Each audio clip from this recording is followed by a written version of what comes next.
कल यहाँ तक हमने पढ़ा था कि सम ऑफ स्क्वायर्स जो होंगे वो पॉजिटिव ही होंगे या ज़ीरो के इक्वल हो सकते हैं। तो अगर मैं ये चीज़ लिखूँ,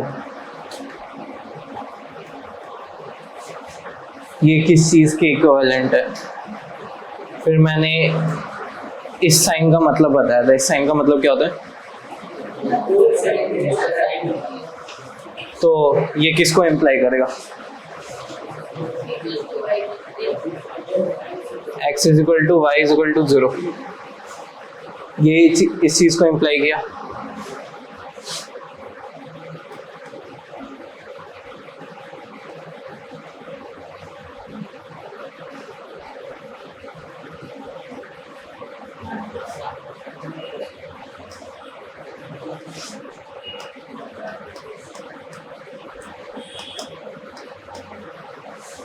ये ठीक है। तो बेसिकली जो लास्ट स्टेटमेंट लिखा हुआ है, तो ये एक चीज़ हुई। अगर मैं यहाँ पे इन दोनों को मिक्स कर दूँ, मैंने कोई इक्वेशन सॉल्व किया और मुझे ये चीज़ मिला, तो इसका मतलब क्या हुआ कि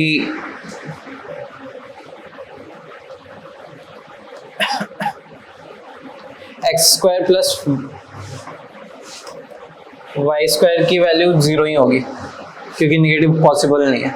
यही एक पॉसिबिलिटी है। तो यही ये आखिरी स्टेटमेंट वही सेम चीज़ है। तो बेसिकली मैंने कल बताया था कि परफेक्ट स्क्वायर के अंदर जैसे ही कन्वर्ट करोगे किसी एक्सप्रेशन को, तो पॉसिबल है कि तुम्हें ऐसी चीज़ मिले जिससे तुम्हारा डायरेक्टली, मतलब अगर एक इक्वेशन तुम्हें दी हुई है, जैसे कल जो मैंने इक्वेशन दी थी उसके अंदर दो वेरिएबल्स थे, एक्स और वाई, और एक ही इक्वेशन थी, और मुझे पूछा जाता कि एक्स और वाई की वैल्यू क्या है, तो एक इक्वेशन से तो मैं सॉल्व नहीं कर सकता।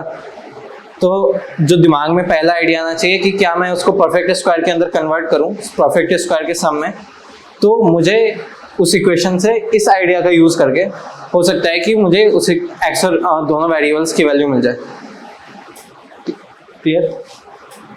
फिर अब मॉडुलस इनइक्वालिटीज़। मॉडुलस का मतलब हम लोगों को पता है, किसी भी नंबर पे अगर हम मॉडुलस लगाते हैं तो उसको कन्वर्ट कर देता है पॉजिटिव के अंदर, वो बस उसके मैग्नीट्यूड को उठाता है।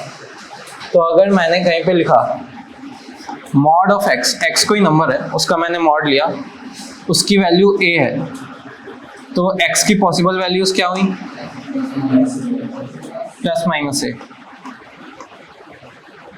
लेकिन इससे पहले मैं बोलूँगा if a is greater than 0, greater than और equal to 0, x does not exist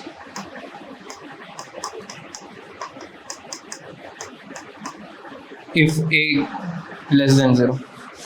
ये जो चीज़ मैंने लिखी समझ में आई? क्योंकि मॉड की वैल्यू क्या होगी? हमेशा पॉजिटिव होगी। तो a क्या है? a एक ऐसा वेरिएबल है जिसका मेरे इक्वेशन के अंदर वैल्यू फिक्स्ड है, लेकिन वो एक वेरिएबल ही है। मतलब एक बार में मैं बोलूँगा a की वैल्यू 1 पॉसिबल है, एक बार में 2 पॉसिबल है। तो बेसिकली एक आर्बिट्रेरी कांस्टेंट है। बचपन में 7th क्लास के अंदर पढ़ते थे हम लोग आर्बिट्रेरी कांस्टेंट। तो इसलिए जब मुझे पूछा कि x की वैल्यू क्या है, तो मुझे बोलना होगा कि अगर a इस रीजन में तो x की वैल्यू ये है, अगर a इस रीजन में तो x की वैल्यू ये है। तो जो आंसर दिया था वो गलत था, जब तक आप इस तरीके से नहीं बोलोगे। तो समझ में आया ना? फिर सिमिलर चीज mod x is equal to 0। जब 0 है तो कुछ सोचना ही नहीं है, मैग्नीट्यूड ही 0 है, तो साइन का कोई रोल ही नहीं है। फिर अभी यहाँ पे मैंने सेम चीज़ लिखी। फिर हाँ, अब हम इनइक्वालिटीज़ क्योंकि देख रहे हैं कि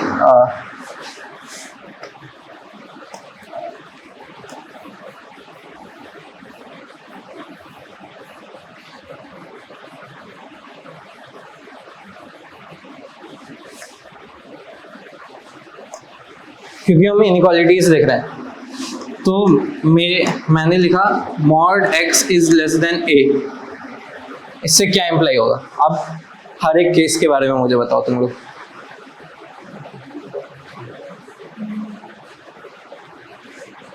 बोलो, लिखने की जरूरत नहीं है, बस सोच के भी बोल सकते हो। वही पहला केस मैं क्या लूंगा? ए पॉजिटिव, उसके लिए मुझे क्या मिलेगा, एक्स की वैल्यू, एक्स की रेंज क्या मिलेगी,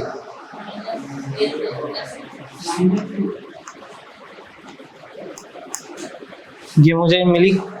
अब दूसरा केस क्या पॉसिबल है,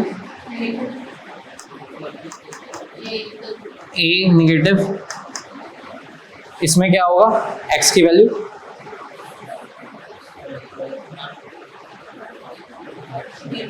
अभी किसी ने बोला एक्स एलिमेंट 5, क्योंकि अगर ये निगेटिव है और मॉड एक्स उससे छोटा है तो मॉड एक्स को भी निगेटिव होना होगा, जो कि पॉसिबल नहीं है। और अभी एक और केस छूट गया, मैंने ए को नेगेटिव भी लिया, पॉजिटिव भी लिया, लेकिन ए को मैंने 0 नहीं लिया। जब मैं ए को 0 लूंगा तो क्या आएगी वैल्यू, एक्स की क्या पॉसिबल वैल्यूज है, नल। तो मैं एक एक्स्ट्रा केस बनाने की जगह क्या करूंगा, यहाँ पे एक बस इक्वालिटी के साइन का साइन डाल दूंगा, इसका मुझे जरूरत नहीं है, समझ में आया? तो बेसिकली वो ए पॉजिटिव यहाँ पे, क्योंकि अब जो हमने देखा जो चीज़ पॉसिबल है वो ए पॉजिटिव ही के अंदर आ रही है, तो यहाँ पे हमने ए पॉजिटिव को पहले केस लिया। अगर ए पॉजिटिव में मॉड एक्स की वैल्यू ए से छोटी है तो अभी हमने निकाला ये, फिर ए से अगर बड़ी वैल्यू है, अब मैं बोलूँ मॉड एक्स ग्रेटर देन ए और ए पॉजिटिव है, इसको थोड़ा सा ग्राफ से समझें। ये मेरी एक्स एक्सिस है, बेसिकली मुझे वाई एक्सिस की कोई ज़रूरत नहीं थी, मैं एक्स एक्सिस पे बस बोल रहा हूँ। ये मेरा पॉइंट 0 है, ये मेरा पॉइंट ए है। एक्स की वैल्यू जो भी ए से बड़ी होगी इस पे ओपन, और ए से जो भी वैल्यू बड़ी होगी वो सेटिस्फाई करेगी। अब मैंने यहाँ पे माइनस ए बनाया, माइनस ए से जो छोटी वैल्यू होगी वो भी इसको सेटिस्फाई करेगी। क्या होता है, मॉड क्या करता है, इसको सिमेट्रिकली इधर लेके आ जाता है जो भी वैल्यू होती है। मॉड एक्स का मेरा, अगर मैं इस लाइन पे मॉड एक्स बनाऊंगा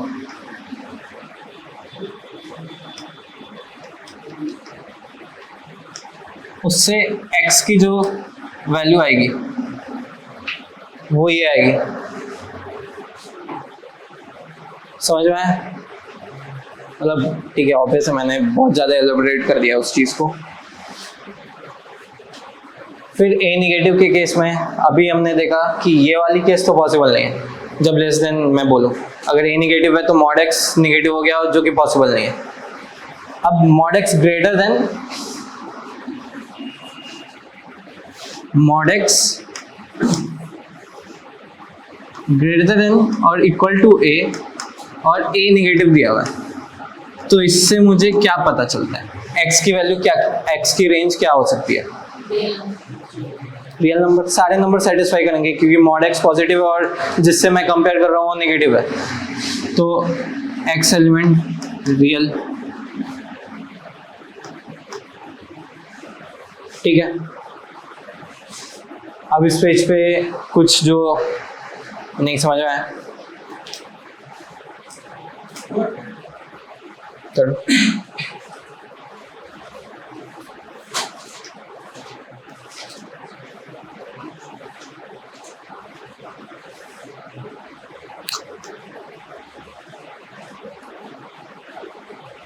मतलब हो सकता ऐसे ही टाइम लग जाएगा, तो छोड़ो, नोट करना छोड़ दो, जो मेन पॉइंट लगे वही नोट करो। फिर अगले पॉइंट पे आते हैं कि लॉग के अंदर इनइक्वालिटी। तो सबसे पहले लॉग क्या होता है सभी को पता है, ग्राफ पता है लॉग का क्या होता है, नहीं पता। e⁻x का ग्राफ पता है सभी को,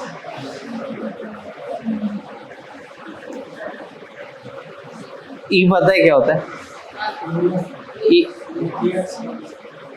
इसका मतलब हाँ हुआ या ना, ना, ओके गुड। तो इस चीज़ को हम छोड़ते हैं, मतलब इस चीज़ की यहाँ पे जरूरत नहीं है, लॉग की बस जरूरत है, पर ग्राफ से ज़्यादा इजी हो जाता, ठीक है।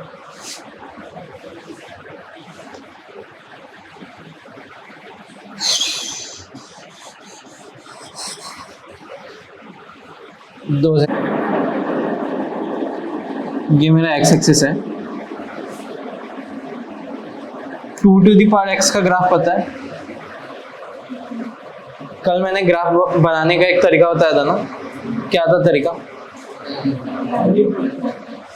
मैंने सबसे पहला वैल्यू कौन सा लिया? ओरिजिन। 0 पे क्या वैल्यू आएगी?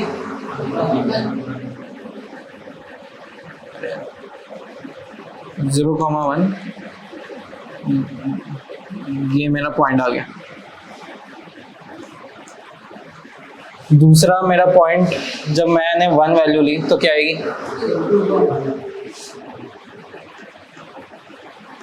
1,2। जब मैंने 2 वैल्यू ली तो क्या वैल्यू आई? 2,4। फिर फर्दर 3 ली तो मेरे को वैल्यू आई 3,8। जब मैंने -1 वैल्यू ली तो क्या आई मेरी वैल्यू? -1,5। फिर जब मैंने वैल्यू -2 ली, -2,1/4। सही है। अब मैं इन सारे पॉइंट्स को कनेक्ट करूंगा। दिखाई दिया ग्राफ कैसा है? ग्राफ है ऐसा। ये पॉइंट अच्छा है। क्या अच्छा है? 0,1। ठीक है। y = x की ग्राफ ऐसी जाएगी कुछ, और ये बहुत ज़्यादा उससे ऊपर उठ रहा है। देख लो, मतलब अगर यहाँ पे मैं बनाऊँ, ये कितना ज़्यादा उठ गया 3 के रिस्पेक्ट में, 800 आ गया। अब ये 2 टू द पावर x बना है। e की वैल्यू क्या होती है? 2.718 e की वैल्यू। ठीक है। तो 2 टू द पावर x का ऐसा नेचर है ग्राफ का। 3 टू द पावर x का ग्राफ कैसा होगा? मुझे पॉइंट्स नहीं चाहिए, ग्राफ का नेचर कैसा होगा? ऐसा ही होगा। e to the power x का ग्राफ का नेचर कैसा होगा? ऐसा ही होगा। क्यों ऐसा होगा? समझ में आ रहा है ना? नंबर है, उसका पावर है, पावर का नेचर ही ऐसा है। अब मैंने लिखा e to the power x = a। ठीक है। मैंने दोनों side log to the base e लिया। ये तो कर सकता हूं मैं, log आता है ना। तो इसकी वैल्यू क्या आ गई? x = ln a। ठीक है। तो बेसिकली अब बात क्या हुई? अगर इस a को मैं y बोल दूं, मतलब a = y। ठीक है। तो ये क्या है? x = ln y। अब मैंने कल कुछ बोला था, जब x और y इंटरचेंज हो जाए तो क्या होता है? 90 डिग्री रोटेट हो जाता है मेरा पूरा का पूरा ग्राफ। इसको 90 डिग्री रोटेट करो, क्या होगा?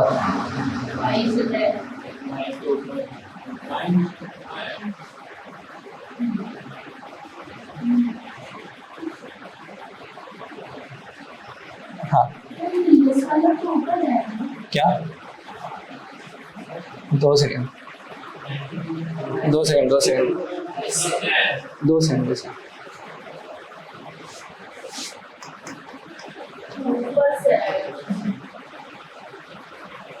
बेसिकली हुआ क्या होगा? तो ये मेरा e to the power x का ग्राफ है, ये मेरा y = x है, और ये मेरा y = ln x है।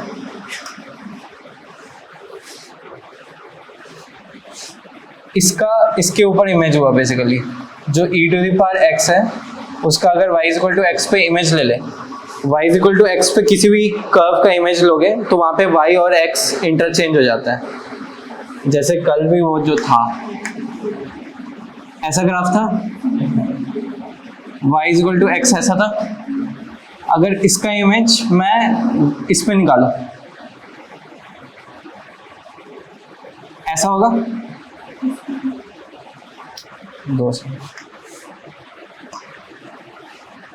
बहुत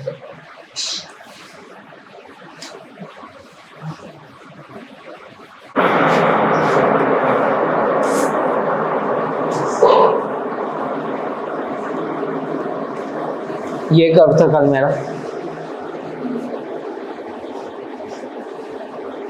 ये मेरा y इक्वल टू एक्स था, ठीक है। इसका मैं y इक्वल टू एक्स पे, y equal to x square का मैं y इक्वल टू एक्स पे इमेज चाहता हूँ। इमेज का मतलब क्या हुआ, ये जो पॉइंट है यहाँ पे,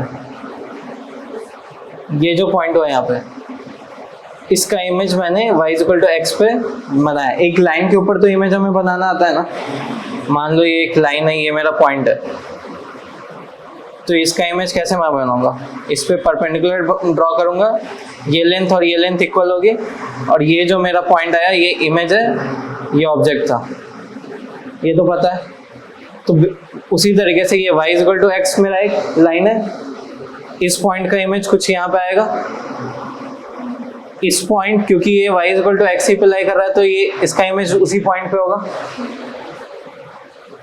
इस पॉइंट का इमेज कुछ यहाँ पे आएगा, तो मैं इस कर्व को ज्वाइन करूं, सॉरी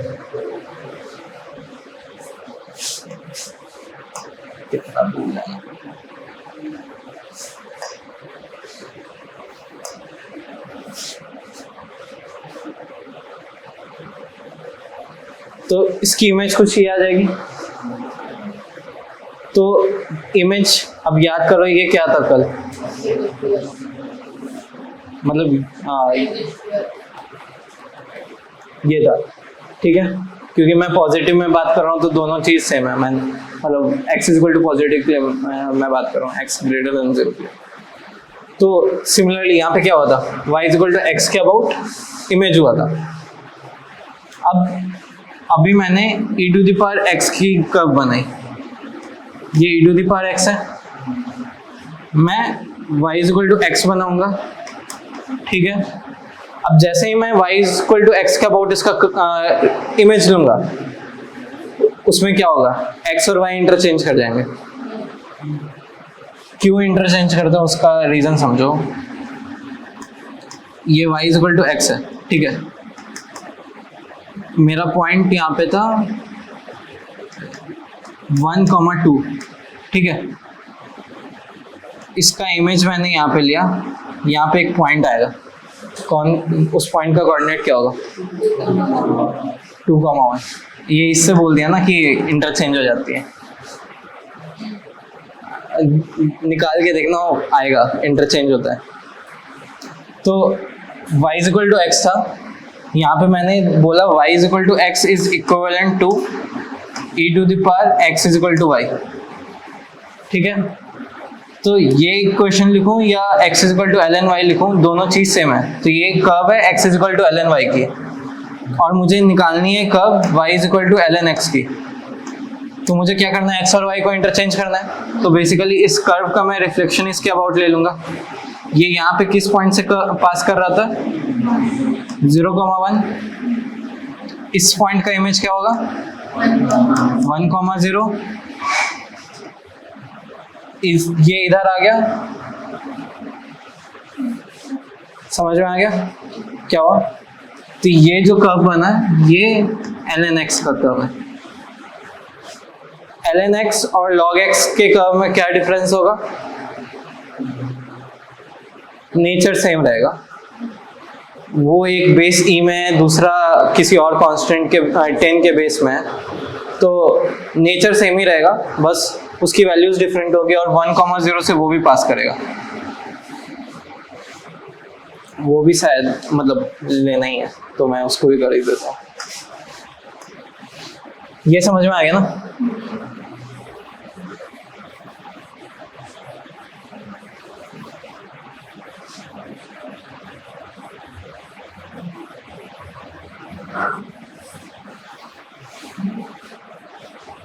फिर अभी ग्राफ में हमने देखा, ये किसका ग्राफ था, इस ln x का था। ये पॉइंट कौन सा था? 1,0। अब मैं बनाना चाहता हूँ graph log to the base 2x। कैसा ग्राफ होगा? बनाओ, इसके रिस्पेक्ट में अपने कॉपी में बनाओ।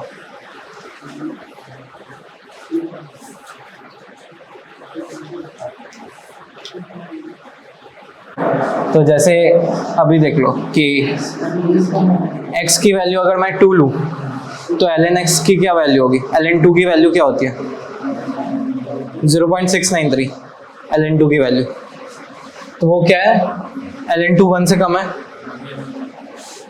तो जब मैं 2 पॉइंट पे गया, इसकी वैल्यू है ln 2, ठीक है, ये 1 से कम है।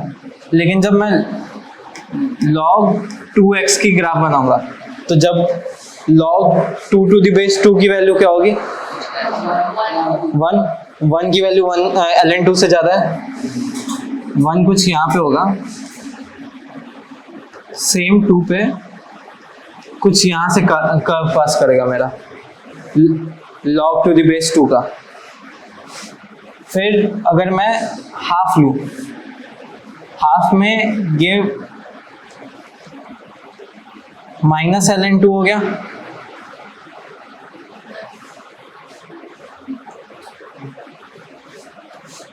फिर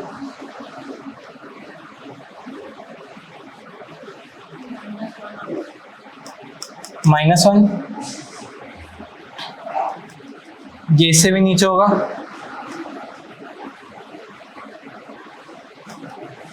-1 इस पॉइंट से मेरा कर्व पास करेगा। तो मुझे कर्व क्या दिखाई दिया?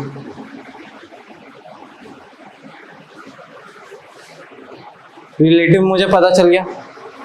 तो ये ऊपर की तरफ log 2 बेस e बेस से ऊपर क्यों गया? क्योंकि x की वैल्यू जितनी ज़्यादा बड़ी होगी 2 के पावर में वो ज़्यादा होगा रिलेटिव टू 2.718 के पावर में वो जितना है। लॉग यही बताता है ना कि उसका बेस का कितना पावर है तुम्हारा अपर जो भी पार्ट है। तो अगर मैं बोलूँ ये log x to the base 2 है, ठीक है। अगर मैं बोलूँ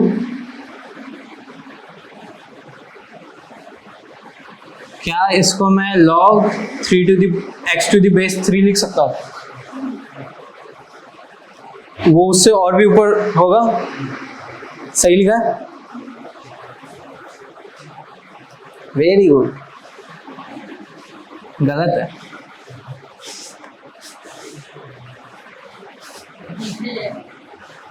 थ्री ई से भी बड़ा है, तो ये नीचे की तरफ जाना चाहिए।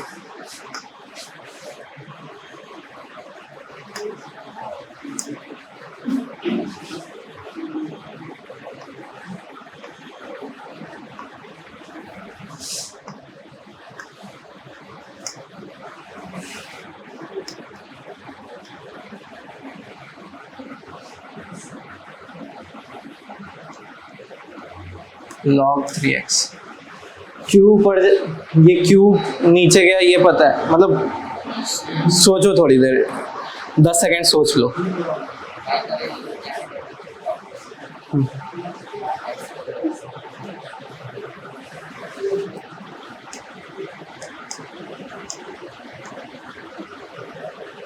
इन दोनों में कौन सा टर्म बड़ा है?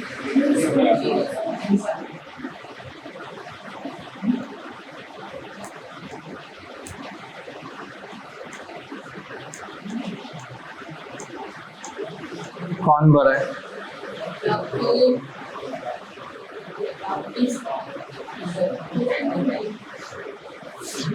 क्योंकि ये 3 स्क्वायर से बड़ा टर्म था, तो इस टर्म के इक्वल होने के लिए 2 से कम पावर होगी। तो बेसिकली जितना ज़्यादा बड़ा बेस हो रहा है उतना ज़्यादा बड़ा मतलब उतनी ज़्यादा कम वैल्यू हो जाएगी लॉग की। अगर ये जो ऊपर की वैल्यू है ये 1 से बड़ी है, क्योंकि अगर 1 से छोटे में मैं देखूँ तो log 3 वाले की सबसे ऊपर है। ये क्यों? क्योंकि निगेटिव में वैल्यू की मैग्नीट्यूड कम है।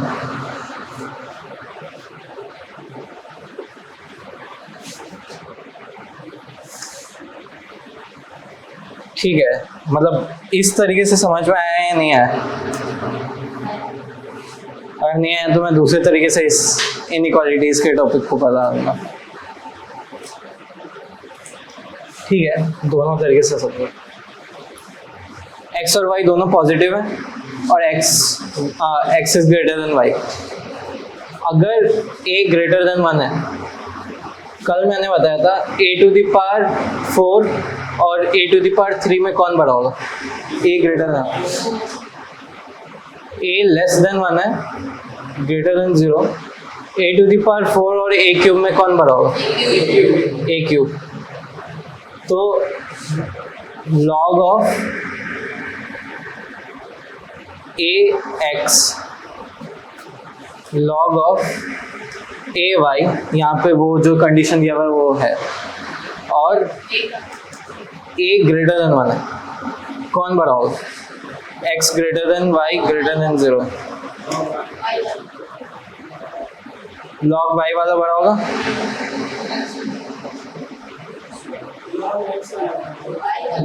एक्स वाला बड़ा होगा। फिर से समझो, x अगर बड़ा है तो मुझे x की वैल्यू अटेन करने के लिए a की ज़्यादा पावर होनी पड़ेगी, क्योंकि अगर मैं लिख रहा हूँ log x to the power a is equal to c, तो a to the power c is equal to x है, और a to c1 मान लो इसको, log a y ये c2 है, तो a to the power c2 is equal to y। अगर x is greater than y तो a to the power c1 is greater than a to the power c2। तो अभी यहाँ पे मैंने लिखा था a greater than 1 के लिए जो पावर में उसी वही सेम रिलेशन रहती है इसके अंदर, तो c1 greater than c2 हो गया। अगर c1 greater than c2 हुआ, इसकी वैल्यू मैंने c1 मानी थी, इसकी वैल्यू c2 मानी थी मैंने। समझ में आया? ठीक है, फिर अब इस केस के लिए मुझे प्रूव करके दिखाओ, बी वाले केस के लिए प्रूव करो, जैसे मैंने अभी यहाँ पे किया, c1 और c2 वैल्यू मान के और c2 एज्यूम किया, उससे ये लिख पाए a to the power c1 is equal to x और a to the power c2 is equal to y। ये दो चीज सभी ने लिख दिया। a to the power c1 greater than a to the power c2 दिया हुआ है, क्योंकि x greater than y दिया हुआ है। ठीक है, और तुम्हें एक्स्ट्रा इस केस में क्या चेंज हुआ? a जो है वो 0 से 1 के बीच में है, तो अभी यहाँ पे ये जो केस देखा था इसके अंदर क्या हुआ था? जिसकी पावर जितनी छोटी उस वो उतना बड़ा। तो इसमें ये वाला टर्म बड़ा है तो इसकी पावर को छोटी होनी पड़ेगी। c1 लेस देन c2 हो गया। अगर c1 लेस देन c2 हुआ तो log x to the base a is less than log y to the base a हो गया। सही है? ये किस केस के लिए हुआ? इस केस के लिए। समझ में? ये चीज है। अब इस चीज को मैं बोलूंगा रिजल्ट की तरह इन दो चीज को याद करो। जब बेस 1 से बड़ा है और log x to the base a is greater than log y to the base a और a 1 से बड़ा है तो x greater than y होगा। ठीक है? और अगर ये छोटा है, मतलब अगर ये log x to the base a log y to the base a से बड़ा है और a 0 से 1 के बीच में है, तो this implies and is implied by x less than y। ये और ये दोनों चीज रट लो, मैं बोलूंगा, क्योंकि जब बड़े क्वेश्चन आएंगे उसके अंदर ये एक बहुत छोटा सा पार्ट होगा, तो उसके अंदर ये मैकेनिकल होना चाहिए। तुम्हारे दिमाग को फिर बैठ के नहीं सोचना होगा कि C1 पार मैं करूंगा, C2 पार करूंगा। तो ये रटा हुआ होना चाहिए बेसिकली। समझ में? लिख लो, ये इम्पोर्टेंट। अभी तुरंत प्रूव किया तो लिख तो लो ही। कंपेयर करवा दो। फिर ट्रायंगुलर इनइक्वालिटीज, ये बेसिकली क्या है?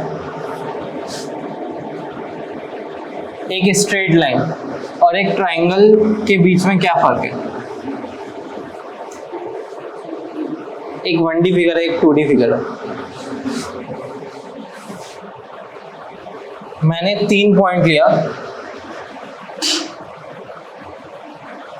इसमें पॉइंट बनाना, तीनों एक स्ट्रेट लाइन पे है, ये एक लाइन हो गई। तीनों पॉइंट नॉन कोलिनियर है, ये एक ट्रायंगल बनेगी। ये L1 लेंथ है, ये L2 लेंथ है।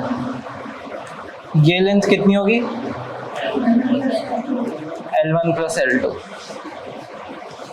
ये L1 लेंथ है, ये L2 लेंथ है, ये लेंथ L3 है। L1 L2 L3 में क्या रिलेशन होगा? बचपन में पढ़ते हैं।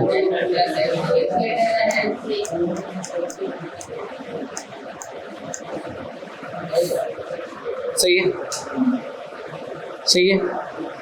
बस इतना नहीं होता भाई, एक और लिखनी पड़ती है, एक और लाइन लिखनी पड़ती है। मतलब तुम कोई दो साइड्स को उठा के उनके ऊपर इक्वेशन लिखोगे, तीसरा ऑटोमेटिकली आ जाता है। और एक सबट्रैक्शन वाला होता है, सबट्रैक्शन वाला भी डायरेक्टली आ जाएगा। इसको मैं उठा के इधर साइड में डाल दूंगा इसे। ठीक है, समझ में आ गया? तो अब इसका इनइक्वालिटी के अंदर काम कैसे आएगा?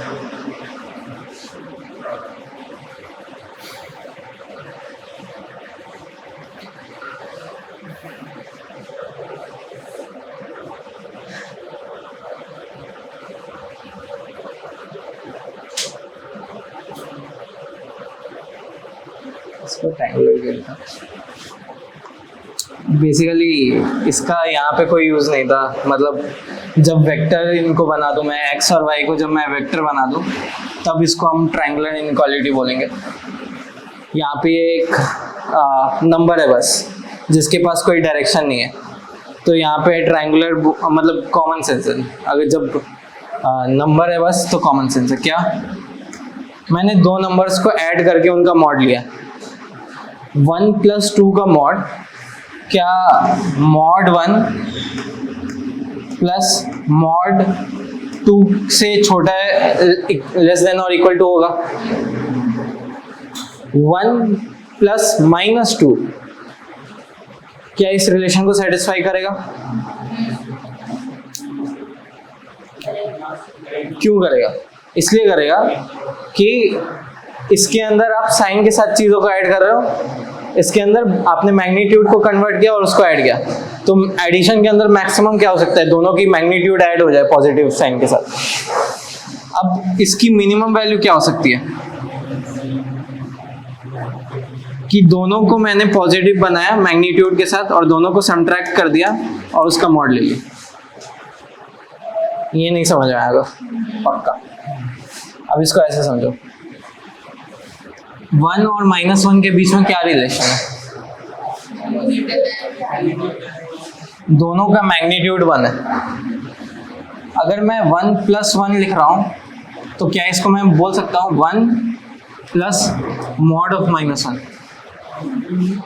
बोल सकता हूं? तो एडिशन जब हम पॉजिटिव नंबर्स का कर रहे हैं, और अगर मैं 1 - 1 लिखूं, ये 0 है, ठीक है?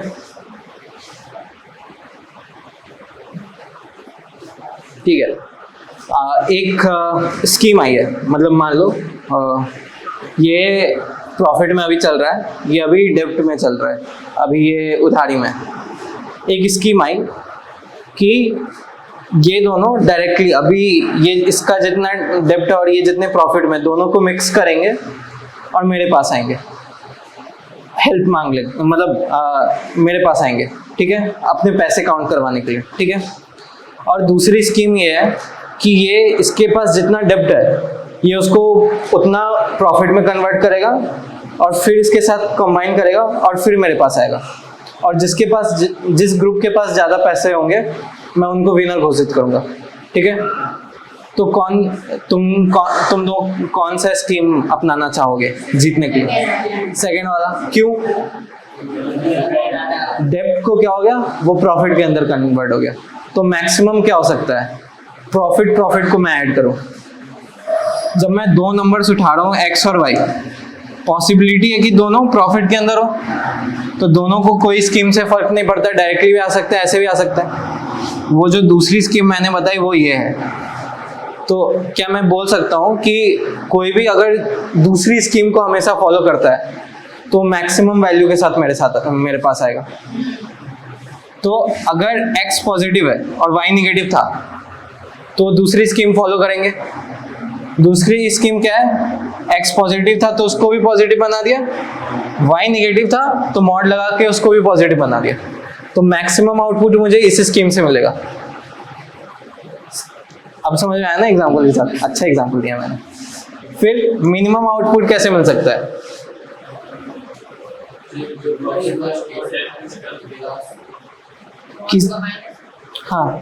किसी एक को मैंने डेप्ट के अंदर कर दिया, गारंटेडली मैं डेप्ट में करूंगा। कैसे करूंगा?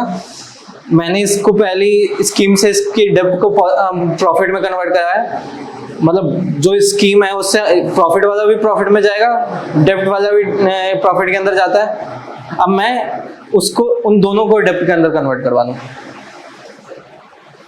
तब मिनिमम वैल्यू मुझे मिलेगी ना। श्योर। मॉड एक स्कीम है जो डेप्ट को भी प्रॉफिट के अंदर कन्वर्ट कर दे, और मैं ओवरऑल के ऊपर भी मॉड लगा रहा हूँ। तो दो डेप्ट को मैं ऐड करूंगा और उसके बाद उसके ऊपर मॉड लगाऊंगा तो क्या हो जाएगा, वो तो सबसे प्रॉफिट के अंदर वो इंक्रीज करेगा ना। तो इसलिए मैं क्या करूंगा, दोनों को प्रॉफिट के अंदर नहीं करने की जगह एक को प्रॉफिट में रखूंगा, एक को लॉस में रख दूंगा। कैसे? मॉड के बाहर मैंने माइनस साइन लगा दिया। समझ में आया ना? मतलब फील आ रही होगी अभी थोड़ी सी।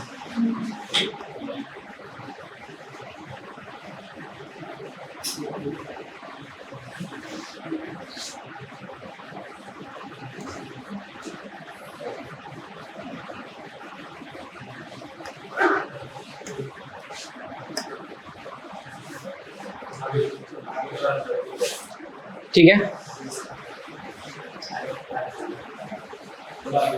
तो अब देखो, अब इसका यूज क्या है, ये चीज तो समझ में आ गई ना, ये वाला पार्ट समझ में आया ना, सभी को समझ में आया ना। मिनिमम लाने के लिए क्या करना है, दोनों के मैग्नीट्यूड को मैं सबट्रैक्ट करके मॉड लगा दूंगा। मतलब x प्लस वाई की मैं मिनिमम वैल्यू चाहता हूँ, उसके मॉड की, बस x प्लस वाई नहीं है। अगर मैं बोलता कि x प्लस वाई की मैक्सिमम स्कीम क्या होगी, mod x plus mod y, और इसकी मिनिमम स्कीम क्या होगी x प्लस वाई की, minus mod x minus mod y. क्योंकि यहाँ पे मॉड नहीं है तो मैंने दोनों को ही डेप्थ में कर दूंगा, तो फाइनली मॉड लगने की वजह से प्रॉफिट में कन्वर्ट नहीं होंगे। समझ आए? तो इसलिए यहाँ पे मैं माइनस माइनस लगा सकता हूँ इसकी मिनिमम वैल्यू में।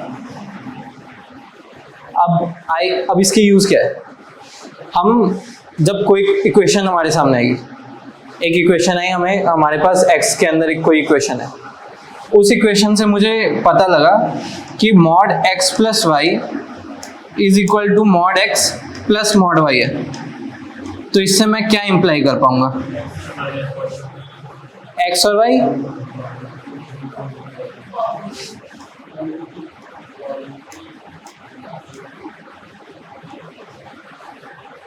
अगर x y दोनों नेगेटिव होते हैं तो क्या होता, तो भी सेम होता, क्योंकि नेगेटिव नेगेटिव ऐड होता, नेगेटिव को पॉजिटिव में बनाया, नेगेटिव को पॉजिटिव में बनाया, सेम चीज़ है। तो कल मैंने बताया था कि x² plus y square is equal to 0 का मतलब होता है x is equal to y is equal to 0, ठीक है।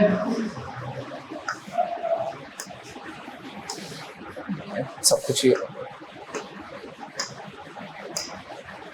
अब मैं लिखूं एक्स वाई ग्रेटर देन 0, ये किसको इम्प्लाई करेगा और इम्प्लाई होगा किससे? X y same sign, self explanatory है, इसमें कुछ एक्सप्लेन करने का जरूरत नहीं है, नहीं जरूरत है ना। फिर एक्स वाई अगर निगेटिव है, दोनों अपोजिट साइन के होंगे, ठीक है। एक्स वाई 0 है, वन ऑफ देम इज 0, दोनों 0 नहीं है। दोनों 0 के लिए मेरे पास कौन सा चीज है? ये अगर मुझे दोनों को 0 में कन्वर्ट करवाना है, x square plus y square is equal to 0 मैं बोलूंगा।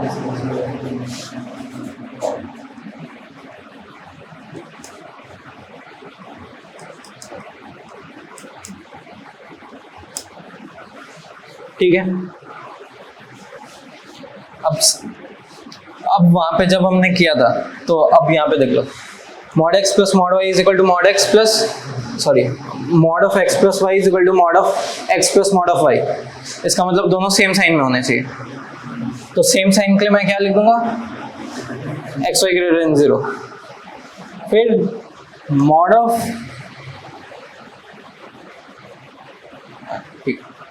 Of x minus y is equal to mod x plus mod y. इसका मतलब क्या हुआ? क्या हुआ? अपोजिट साइन के, क्योंकि अगर मान लो x पॉजिटिव है, ठीक है, y निगेटिव है,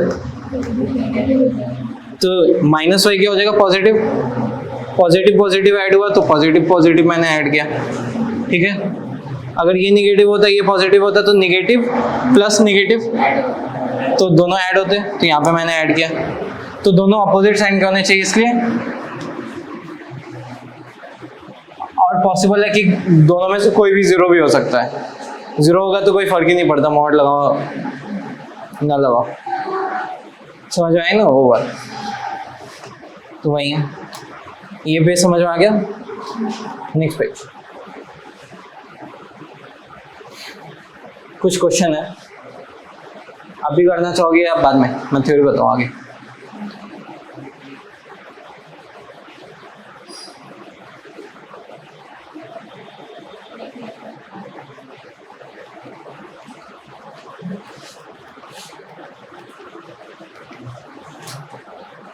नेक्स्ट टॉपिक पढ़ो। ठीक। एम अर्थमेटिक प्रोग्रेशन सभी को पता है? ज्योमेट्रिक प्रोग्रेशन सभी को पता है? नहीं।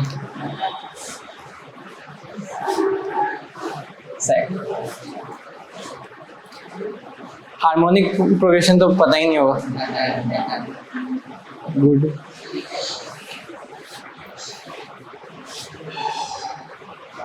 ज्योमेट्रिक प्रोग्रेशन में कुछ है नहीं, मतलब ऐसा है। अर्थमेटिक प्रोग्रेशन में क्या होता है? एडिशन में एक सीक्वेंस बन रही है। ज्योमेट्रिक प्रोग्रेशन में कुछ नहीं है, जो ऐड किया उसको मल्टीप्लाई करता है। जहाँ पे भी एडिशन का साइन था वहाँ पे मल्टीप्लिकेशन का साइन है। पहला टर्म a है तो दूसरा a r है, अगला a r स्क्वायर है, ऐसे continue a r to the power n minus 1। सही।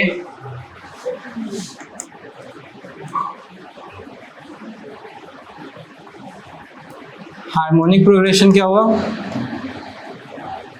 अगर पहला टर्म 1/a है, दूसरा term 1 plus a plus d होगा।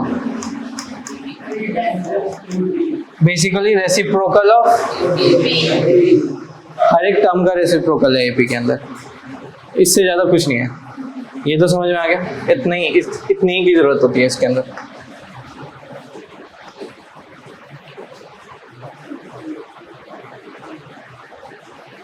अब अर्थमेटिक प्रोग्रेशन को देखते हैं, मतलब अर्थमेटिक मीन क्या है? मीन क्या होता है? स्टैटिक्स के अंदर बचपन में पढ़ते हैं ना, एवरेज, एवरेज किस टर्म्स में हम डिफाइन कर रहे हैं? एडिशन के टर्म्स में अगर हम एवरेज डिफाइन कर रहे हैं तो वो अर्थमेटिक मीन हुआ। अगर हम मल्टीप्लिकेशन के टर्म्स में एवरेज डिफाइन कर रहे हैं तो वो ज्योमेट्रिक मीन हुआ। अगर हम हार्मोनिक जो टर्म होता है, मतलब ज्योमेट्री के अंदर हार्मोनिक टर्म यूज होता है, अगर उसके टर्म्स में एवरेज डिफाइन कर रहे हैं तो वो हार्मोनिक मीन। तो ए और बी का एवरेज क्या होता है? Arithmetic average a plus B by two है। इसका बेसिकल मतलब क्या होगा कि ए और बी के बीच में मैं एक नंबर x डालूं तो a, x और b ये AP में हो, तो AP में होंगे तो प्रॉपर्टी लगा कि a plus B by two is equal to x. ठीक है, दो नंबर्स के लिए मैं डिफाइन कर रहा हूँ अभी, फॉर टू नंबर्स। फिर अगर ये AM हुआ, GM मैं बोलूं A, X, B, ये GP में। जिन लोगों को GP नहीं पता था वो बताएंगे X की वैल्यू क्या होगी।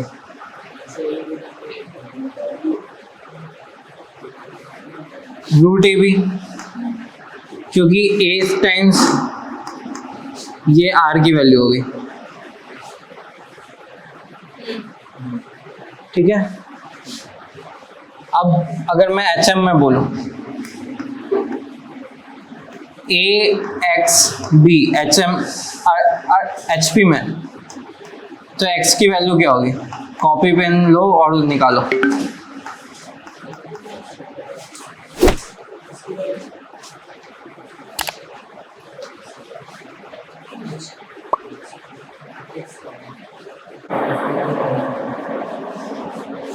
अर्थमेटिक मीन की वैल्यू क्या थी?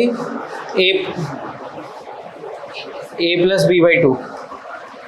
ज्योमेट्रिक मीन की वैल्यू क्या थी? Root A B. Harmonic mean की वैल्यू क्या थी? तो अगर मैं लिखूं a into H, a into H की वैल्यू क्या होगी?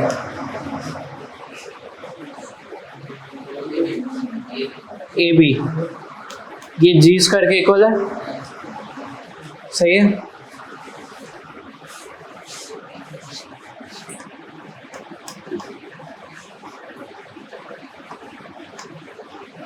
सर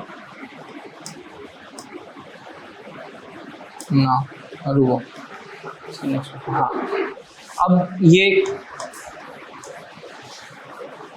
इक्वेशन लिखा मैंने, अब इसको प्रूव करते हैं। मैं बोल रहा हूँ कि arithmetic mean is always greater than equal to geometric mean, geometric mean is always greater than equal to harmonic mean. पहला प्रूव करते हैं a greater than equal to g को। ए की वैल्यू क्या थी?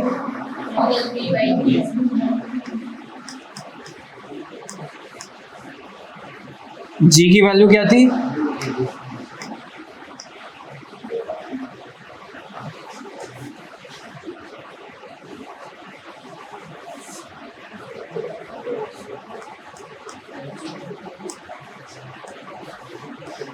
हमें ये प्रूव करना है, ठीक है। अब मैं बताता हूँ कैसे, मतलब ओलंपियाड के अंदर अगर इस टाइप का क्वेश्चन आएगा तो कैसे सॉल्व करेंगे। एक होता है बैक रफ करना।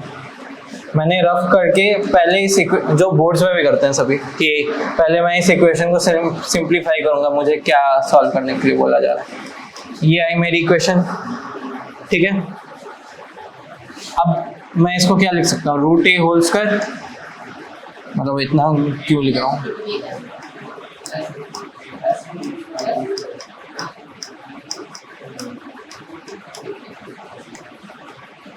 ए greater than 0, B greater than 0, equal to भी लगा दो।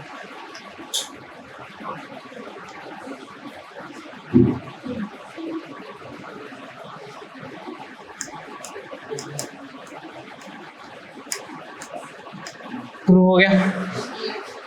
तो हम यहाँ पे क्या करेंगे? हाँ, रिवर्स, बिल्कुल से उल्टा यहाँ से चालू करेंगे और यहाँ तक पहुँच जाएंगे, फिर उसको इसमें कन्वर्ट कर देंगे। यही तरीका है। फिर मेरा दूसरा चीज़ जो मुझे प्रूव करना है वो क्या है, G is greater than equal to H. तो इसका मतलब क्या है, root A B greater than equal to 2ab root A plus B मुझे प्रूव करना है। करो प्रूफ।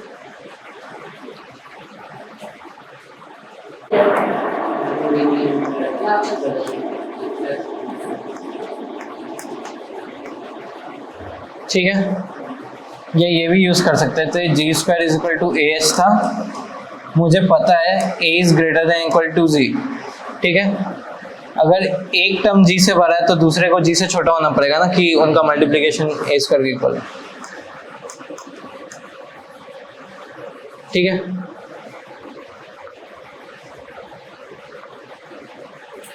अब इसका ज्योमेट्रिक इंटरप्रेशन क्या है,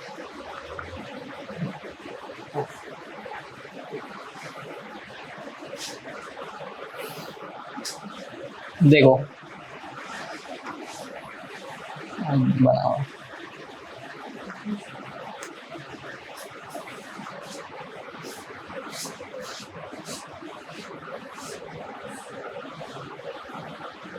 रुको, उससे पहले एक चीज छूटी है, एक ब्लैंक पेज में। अगर मेरे पास बहुत सारे वैल्यूज है, x1 x2 continued up to xn, ये मेरा डेटा सेट है। इसका मैंने अर्थमेटिक मीन की वैल्यू पूछी कि इसके अर्थमेटिक मीन की वैल्यू क्या है, sigma x i is equal to 1 to n divided by n। ठीक है, इसके ज्योमेट्रिक मीन की मैंने वैल्यू पूछी,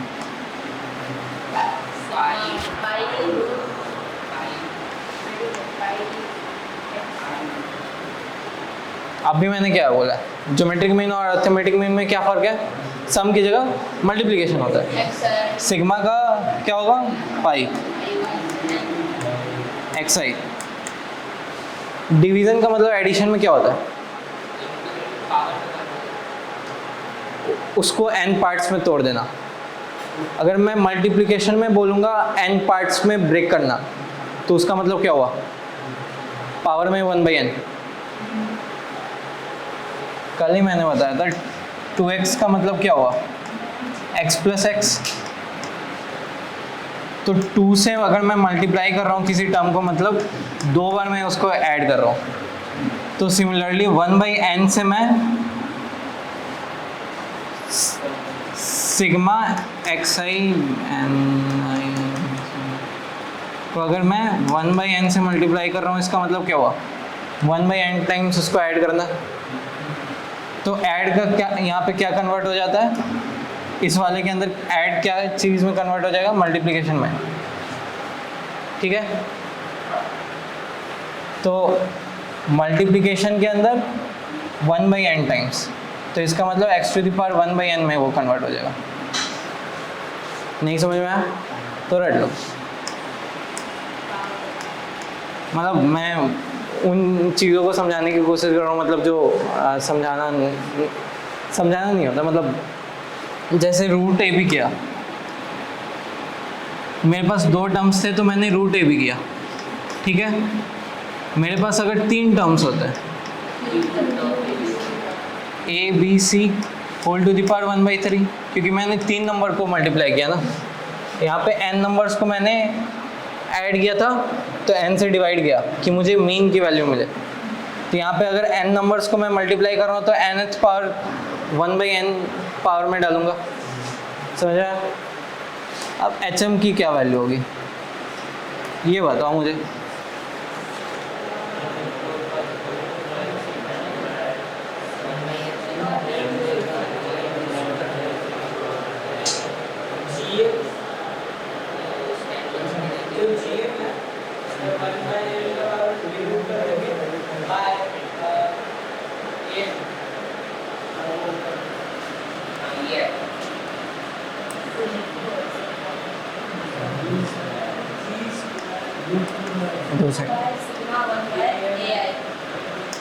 क्या?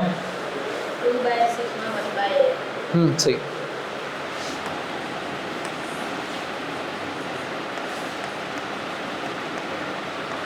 ये कैसे है बेसिकली, अब इसका मतलब समझो। मेरी जो AP थी उसको मैं इन्वर्स करके लिखता था तो वो HP में कन्वर्ट हो जाती थी।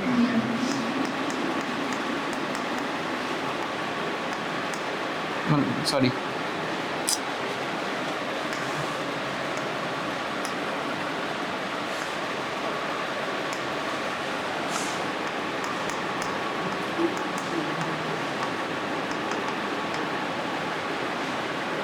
अगर ये है तो इसका मतलब क्या है, 1/A1 1/A2,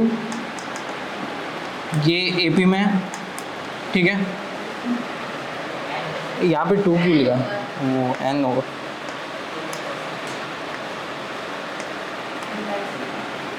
तो इसका AM क्या होगा, इस वाले का AM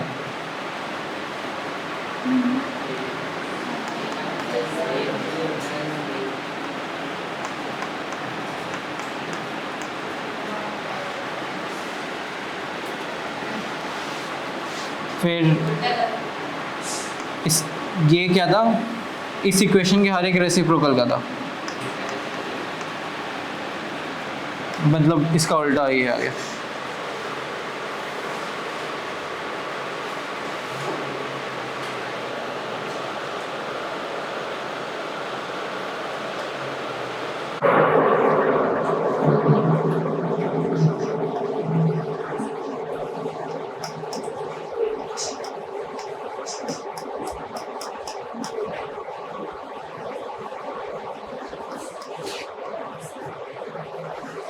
ये एक चीज है,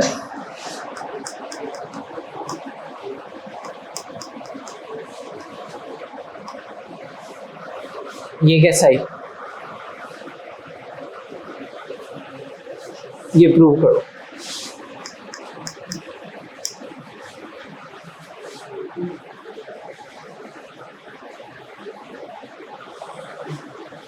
तो HM नहीं है, AM/HM है।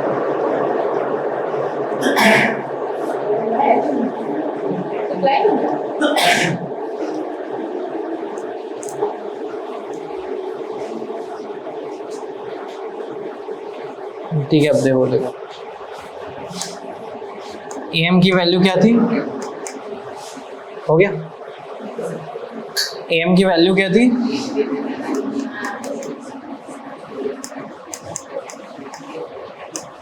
ये HM से भरा है। AM हमेशा HM से इक्वल या उससे भरा होता है।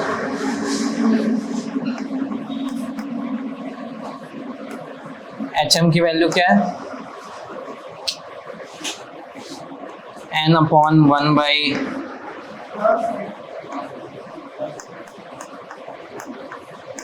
और इसको अब क्रॉस मल्टीप्लाई कर दो, ये रिजल्ट आएगा।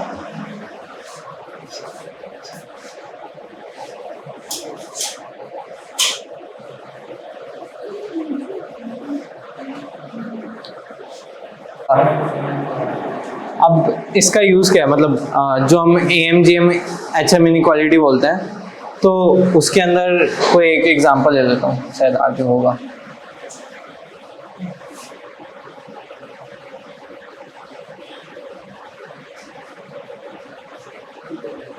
ये रहा,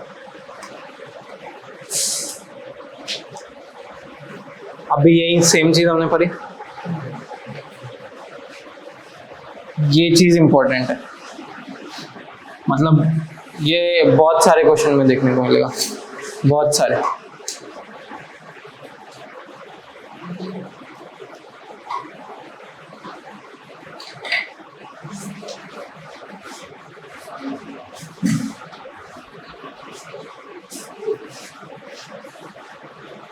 जैसे देखो, इसका 2 वाले फॉर्म को भी लिख देता हूँ यहाँ पे।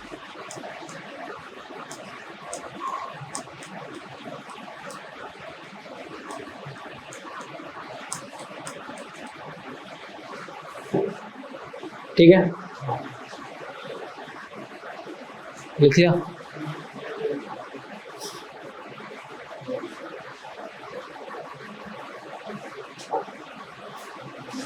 ठीक है, अब ये एक क्वेश्चन है, अभी उसका यूज देखते हैं। मुझे प्रूव करना है, ये चीज प्रूव करना है, एक मतलब आइडिया बस सोचो कि क्या करोगे इसको प्रूव करने के लिए।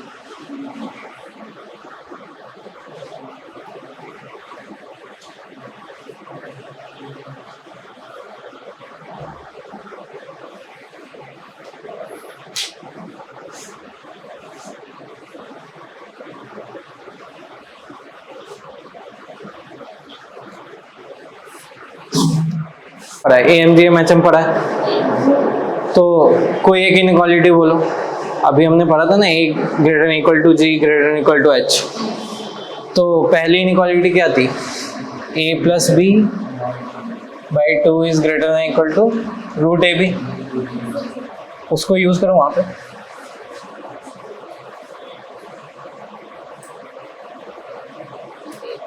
अब तो हो जाना चाहिए।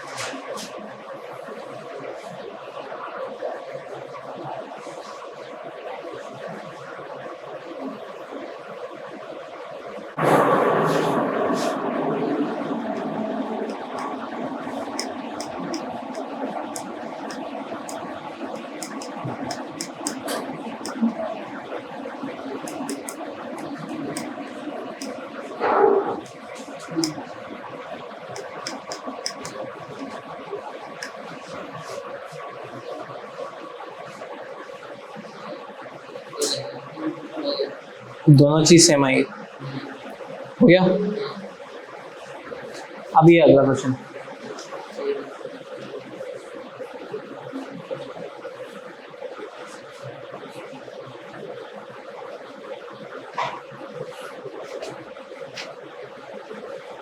करो।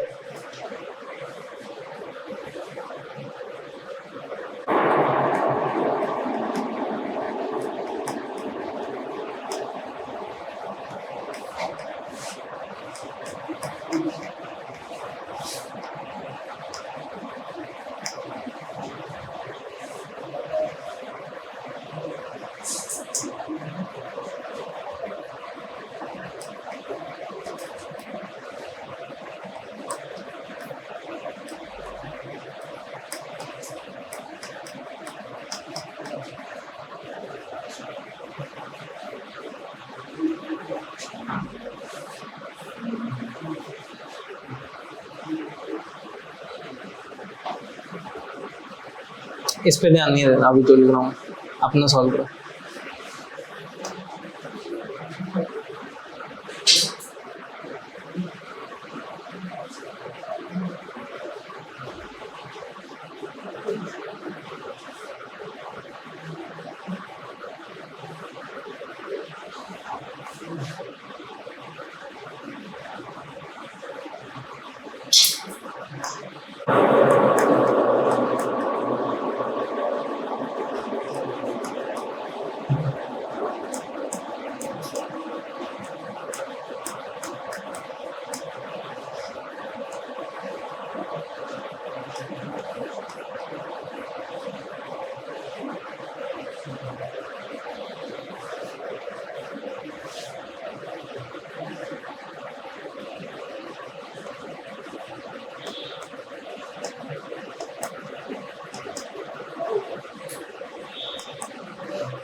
हुआ?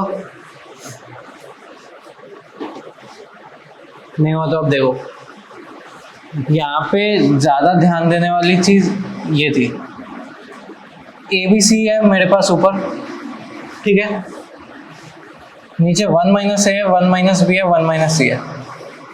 सबसे पहला आइडिया दिमाग में क्या आएगा? इस पूरे टर्म को इधर भेज दूं मैं और उसका इक्वेशन को मैं सॉल्व करूं, ठीक है। लेकिन एक और चीज यहाँ पे दी हुई है, अब इसका यूज कैसे कर सकते हैं? अगर मैं A को इधर साइड लेके चला जाऊँ, B को इधर साइड लेके चला जाऊँ, तो इस इक्वेशन को मैं इस टर्म में कन्वर्ट कर सकता हूँ। क्योंकि देखो मुझे 1 माइनस ए 1 माइनस बी 1 माइनस सी लाना है, तो मुझे उस साइड में कन्वर्ट करना है। मैंने कैसे सोचा, मैंने भी अभी सॉल्व किया, तो मैंने कैसे सोचा मुझे उस फॉर्म में लाना है। तो उस फॉर्म में लाने के लिए क्या करूँगा, मेरे पास 2 है, 2 को मैं 1 + 1 में लिख सकता हूँ। मैं ए को इस साइड लेके गया, बी को इस साइड लेके गया, तो ये सी के इक्वल आ गया। अब मुझे ये एडिशन दिखाई दे रहा है और मुझे मल्टीप्लिकेशन में जाना है, तो क्या करूँगा मैं, एम जी एम के बीच का रिलेशन यूज कर दूंगा। एम जी एम के बीच के रिलेशन से मैं क्या बोलूँगा, g m is always less than equal to a m दोनों को सम का बाई 2 c/2, ठीक है। तो सिमिलरली तीनों के लिए मेरे पास आ जाएगा। अब मुझे दिखाई दे रहा है कि मैं जैसे ही तीनों को मल्टीप्लाई करूंगा, मेरे पास ए बी सी तीनों आएगा। 1 माइनस ए भी 2 बार आने की वजह से रूट हट गया, तो इसमें कन्वर्ट हो गया। समझ में आया थॉट प्रोसेस क्या था? अभी लग रहा होगा कि आ गया ना समझ में।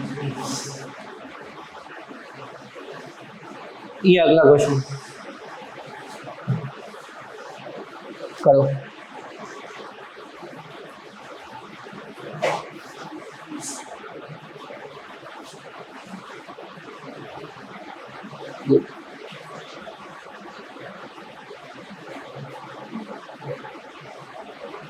पहला पार्ट करो, वो तो इजी है।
पहला पार्ट हो गया।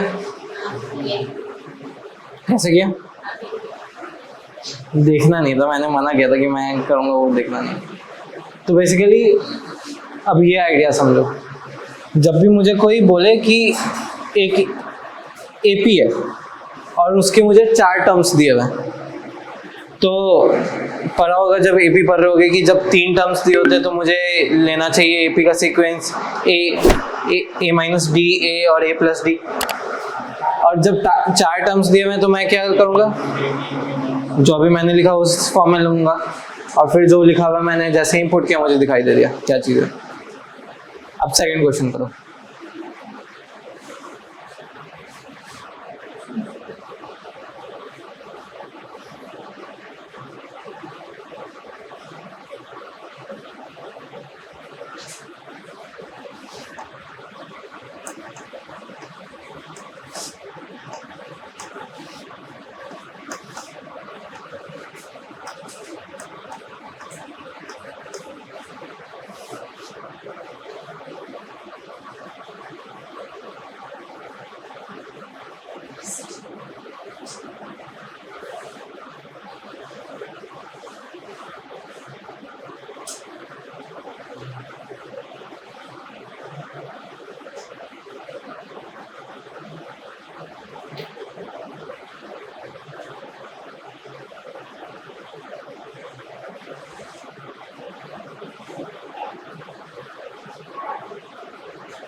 क्या?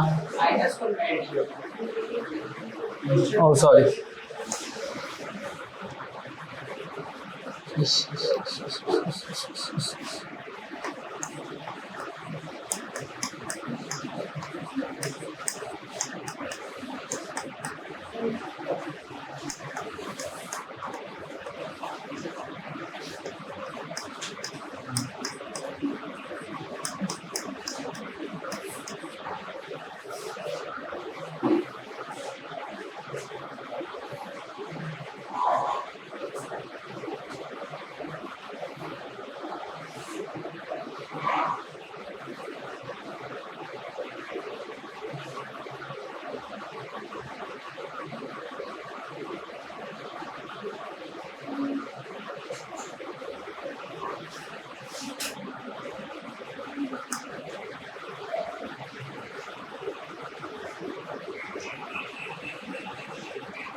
वैल्यू पुट करके देखा सेकंड वाले इक्वेशन के अंदर। देखो भाई, मैं मजदूरी नहीं कर रहा, तुम लोग करो।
ठीक है,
देखो हुआ किसी से, मेरे पास ये इक्वेशन थी, ठीक है, मुझे एक माइनस साइन यहाँ पे दिखाई दे रहा है। तो माइनस साइन दिखाई दे रहा है, तो क्या अभी हमने इनइक्वालिटीज में कहीं भी माइनस साइन से कुछ करने का सीखा है क्या? नहीं। तो माइनस को प्लस में कन्वर्ट करेंगे कैसे? इस टर्म को इधर लेके आएंगे। अब मुझे 2 दिखाई दे रहा है, तो 2 आवाज हमें क्या दे रहा है कि इसको 2 पार्ट में ब्रेक करो और दोनों नंबर के साथ अलग अलग लगाओ। 2 का तो वही सिग्निफिकेंस हो सकता है। तो मैंने 1/AD को इधर साइड में लगाया, 1/AD को इसके साथ लगाया। अब मैंने मुझे यहाँ पे AP दे के रखा हुआ है, तो रेसिप्रोकल के अंदर मैं क्या कुछ कर सकता हूँ क्या? यहाँ पे नहीं कर सकता। तो मैं क्या करूँगा, इस पूरे इक्वेशन को कन्वर्ट किस में करूँगा? सभी को न्यूमरेटर में लेके जाऊँगा। तो मैं ABCD के साथ दोनों साइड मल्टीप्लाई करूँगा, राइट हैंड साइड और लेफ्ट हैंड साइड दोनों साइड, क्योंकि ABCD चारों पॉजिटिव नंबर्स हैं, तो मैं मल्टीप्लाई करूँगा तो कोई साइन चेंज नहीं होगा। तो मेरा ये टर्म किस में कन्वर्ट हुआ? इसमें। यहाँ पे दोनों में B कॉमन है, तो B मैंने उठा लिया, ठीक है। और A+C आया, यहाँ पे मैंने C कॉमन है, C कॉमन ले लिया, तो B+D आया, ठीक है। और यहाँ पे ये टर्म आया। अब ABCD के अंदर ये वैल्यू पुट कर दो, कुछ बहुत अच्छा बनेगा। देखो, बताओ मुझे क्या बहुत अच्छा बना।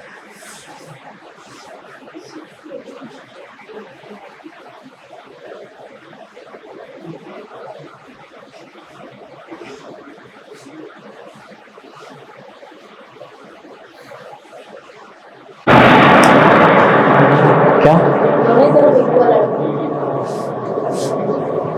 दोनों तरफ इक्वल है तो हो गया, बस खत्म। लेकिन कुछ गलती किया है, मुझे लग रहा था।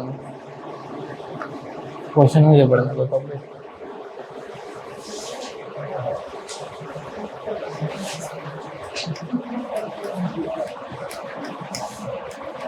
AC प्लस BD की वैल्यू क्या है? AC प्लस BD की वैल्यू क्या है? AC plus BD times A square plus है क्या? टाइम्स A स्क्वायर प्लस है। यही नहीं,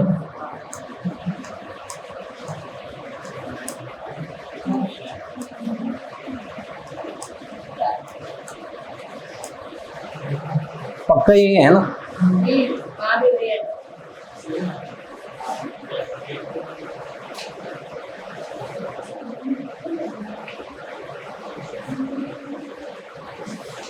अरे अब मैं ही करता हूँ।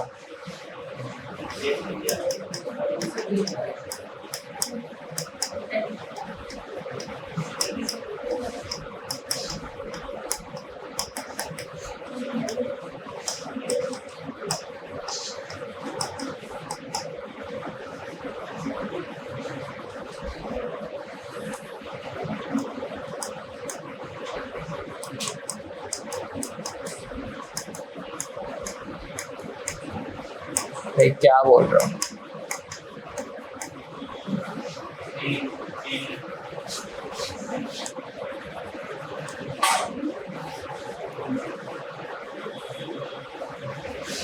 हमने कुछ गलती किया क्या मैंने?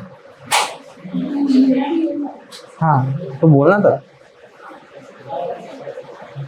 डरा देते हो यार तुम। ऐसा नहीं है,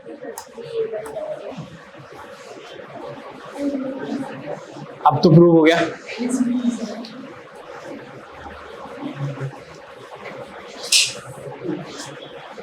ठीक है, अब सही है ना?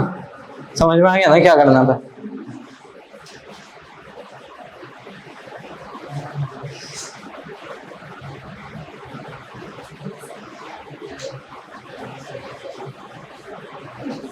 अब ये प्रूव करो जल्दी से, सेम काम है।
समझ में आया?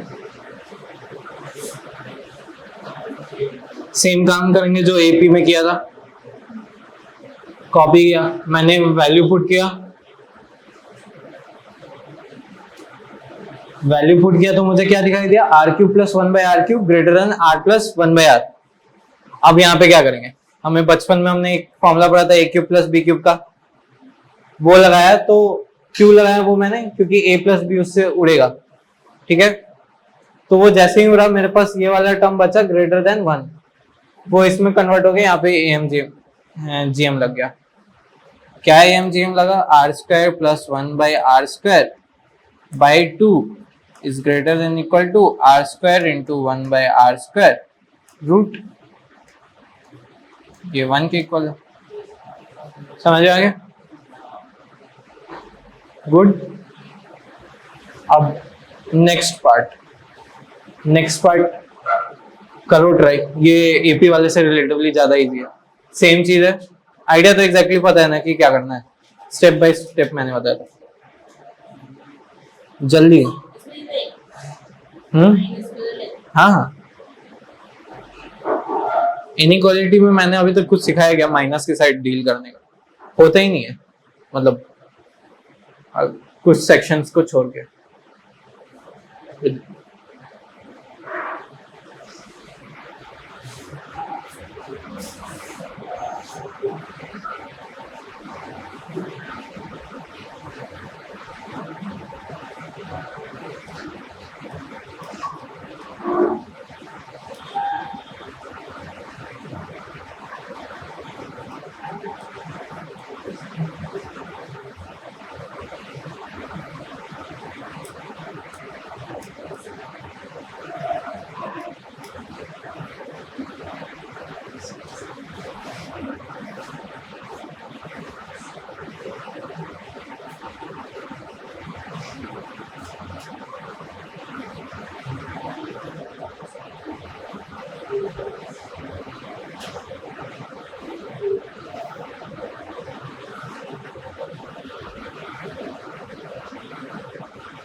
आर की वैल्यू 1,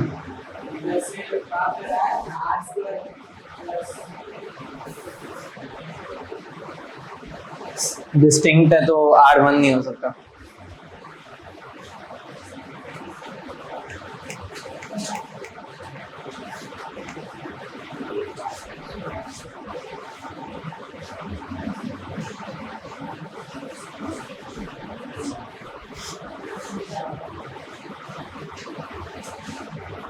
यहां तक पहुंच गए? करो करो करो।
हाँ, तो फर्स्ट पार्ट हो गया था। सेकंड पार्ट, इसमें ये जो टर्म था उसको हम सब्स्टिट्यूट करेंगे। किया, सिंप्लीफाई किया होगा। क्या आया सिंप्लीफाई करके?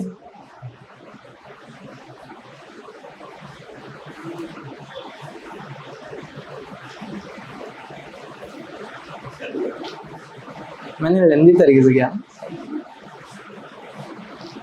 मुझे याद है आपने उस टाइम में कुछ छोटा सा फ्रैक्शन ही मल्टीप्लाई करके कुछ कर दिया था।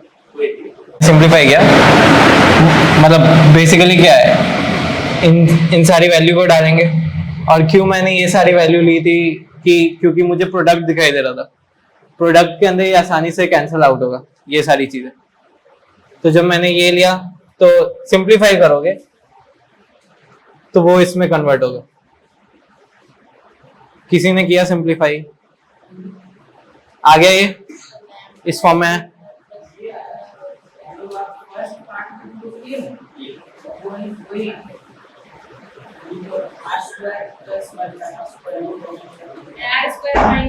सॉल्व हो गया ना? हाँ, वही आता ही है। हाँ ठीक है, सेम चीज सही है। तो बेसिकली ये जो आया उसके इसको मैंने कन्वर्ट कर दिया आर स्क्वायर प्लस 1/r² का whole square greater than 2 times r square plus 1/r²। फिर r स्क्वायर प्लस 1/r² को मैंने कॉमन लिया, ये इसमें कन्वर्ट हुआ। मुझे पता है कि दो स्क्वायर्स का सम हमेशा पॉजिटिव होगा क्योंकि r 0 नहीं हो सकता। फिर ये वाला जो टर्म है मुझे AMGM से पता है ये हमेशा पॉजिटिव है। सही है?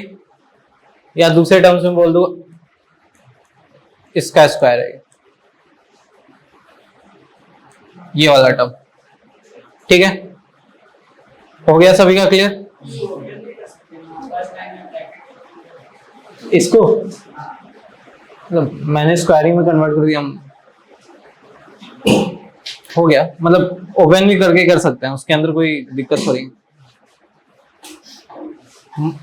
ऐसे शॉर्ट मतलब इस फॉर्म में रखने की कोशिश करोगे ना, मतलब अपने जो इक्वेशन है उसको जितना ज्यादा प्रॉपर रखोगे ब्रैकेट्स के अंदर, मतलब कुछ आइडियल फॉर्म्स के अंदर रखोगे, उतने इजीली चीजें दिखाई देंगी।